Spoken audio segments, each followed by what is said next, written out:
ഇന്ന് നമുക്ക് ഒരു ഉപന്യാസം കേൾക്കാം. ഉപന്യാസത്തിൻ്റെ പേര് പച്ചകുത്തി ശരീരത്തിൽ പാടുകൾ വരുത്തുന്നത് ബൈബിൾ അടിസ്ഥാനമോ?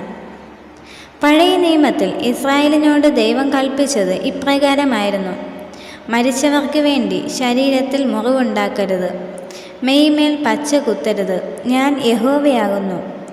ലേവ്യർ 19-ാം അധ്യായം 28-ാം വചനം. പുതിയ നിയമ വിശ്വാസികൾ ന്യായപ്രമാണത്തിന് കീഴിലല്ല എന്നത് വാസ്തവമാണെങ്കിലും റോമർ 10-ാം അധ്യായം 4-ാം വചനത്തിലും ഗലാത്യർ 3-ാം അധ്യായം 23 മുതൽ 25 വരെയുള്ള വചനത്തിലും എഫേസ്യർ 2-ാം അധ്യായം 15-ാം വചനത്തിലും അത് പറയുന്നു.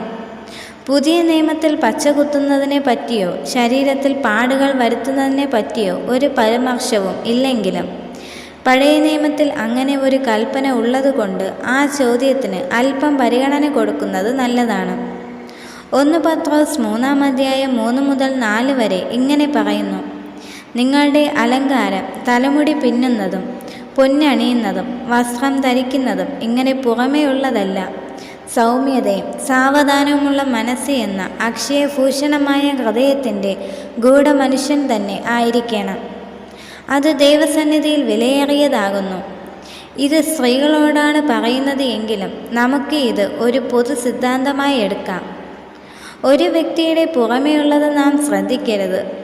ഒരു സ്ത്രീ തൻ്റെ പുറമേയുള്ള സൗന്ദര്യത്തിനായി സമയം ചിലവഴിക്കും.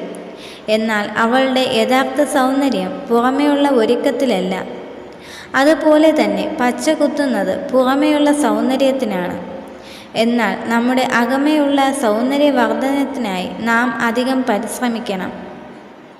ഈ വിഷയം പരിഗണിക്കുമ്പോൾ നല്ല മനസാക്ഷിയോടു കൂടെ ദൈവത്തോട് ചോദിക്കാവുന്ന കാര്യം: കർത്താവേ, ഞാൻ ചെയ്യുവാൻ പോകുന്ന ഈ കർമ്മത്തെ നീ അനുഗ്രഹിച്ച് നിന്റെ മഹത്വത്തിനാക്കി മാറ്റണമേ എന്നതാണ്.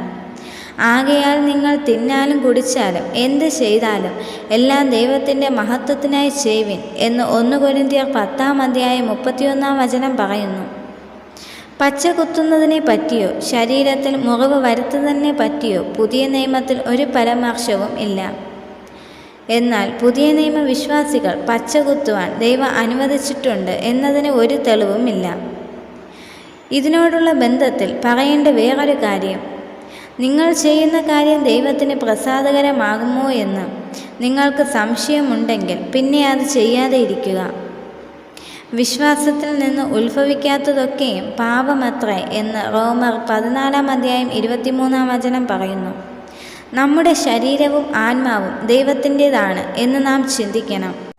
1 കൊരിന്ത്യർ 6-ാം അധ്യായം 19 മുതൽ 20 വരെയുള്ള വചനത്തിൽ പച്ച കുത്തുന്നതിനെ പറ്റിയോ ശരീരത്തിൽ പാടുകൾ വരുത്തുന്നതിനെ പറ്റിയോ പറഞ്ഞിട്ടില്ലെങ്കിലും ഈ വാക്യങ്ങളിലെ തത്വം ഇവിടെ യോജിക്കുന്നതാണ്. ദൈവത്തിൻ്റെ ദാനമായി നിങ്ങളിലിരിക്കുന്ന പരിശുദ്ധാത്മാവിൻ്റെ മന്ദിരമാകുന്നു നിങ്ങളുടെ ശരീരമെന്നും നിങ്ങളെ വിലയ്ക്ക് വാങ്ങിയിരിക്കയാൽ നിങ്ങൾ താങ്കൾക്കുള്ളവരല്ല എന്നും അറിയുന്നില്ലയോ? ആകയാൽ നിങ്ങളുടെ ശരീരം കൊണ്ട് ദൈവത്തെ മഹത്വപ്പെടുത്തുവിൻ. നാം നമ്മുടെ ശരീരം കൊണ്ട് എവിടെ പോകുന്നു, എന്ത് ചെയ്യുന്നു എന്ന് തീരുമാനിക്കുമ്പോഴെല്ലാം ഈ സത്യം മറക്കുവാൻ പാടില്ല. നമ്മുടെ ശരീരം ദൈവത്തിൻ്റെ വകയാണെങ്കിൽ നാം അതിനെ പച്ച കുത്തുകയോ പാടുകൾ വരുത്തുകയോ ചെയ്യുന്നതിന് മുൻപ് ദൈവത്തിൽ നിന്ന് പ്രത്യേക അനുവാദം വാങ്ങിയിരിക്കേണ്ടതാണ്.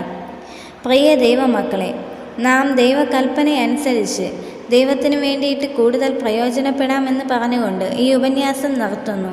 ദൈവം നിങ്ങളെ എല്ലാവരെയും ധാരാളമായി അനുഗ്രഹിക്കട്ടെ. ആമേൻ.